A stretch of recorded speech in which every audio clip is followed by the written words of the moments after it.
চলমান গাজা ইসরায়েল সংঘাতে একের পর এক ব্যর্থতা সঙ্গী হয়েছে ইসরায়েলের প্রধানমন্ত্রী নেতানিয়াহুর। তারপরও গো ধরে বসে রয়েছেন তিনি। ফিলিস্তিনের স্বাধীনতাকামী যোদ্ধাদের সঙ্গে কোনো যুদ্ধবিরতি প্রস্তাবে রাজি না হওয়ায় গাজা যুদ্ধ বা জিম্মি সংকটের হচ্ছে না কোনো সমাধান।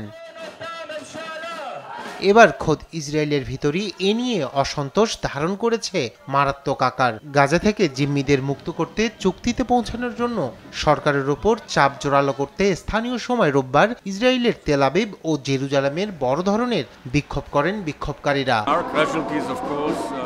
রাজনৈতিক অস্তিত্ব টিকিয়ে রাখতে নেতানিয়াহু যুদ্ধবিরতির চুক্তির জন্য খুব একটা উদ্যোগী হচ্ছে না। তার মন্ত্রিসভায় দুজন কট্টর ডানপন্থী সদস্য চুক্তি হলে পদত্যাগের হুমকি দিয়েছেন।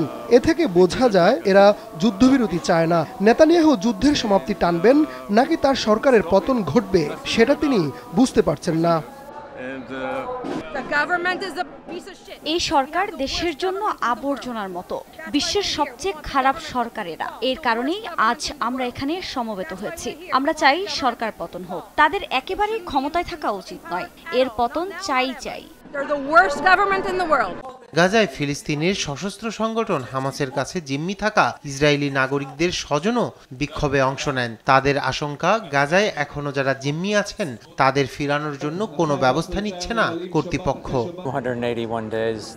জনগণের ভাবনাকে সরকার পরোয়া করে না।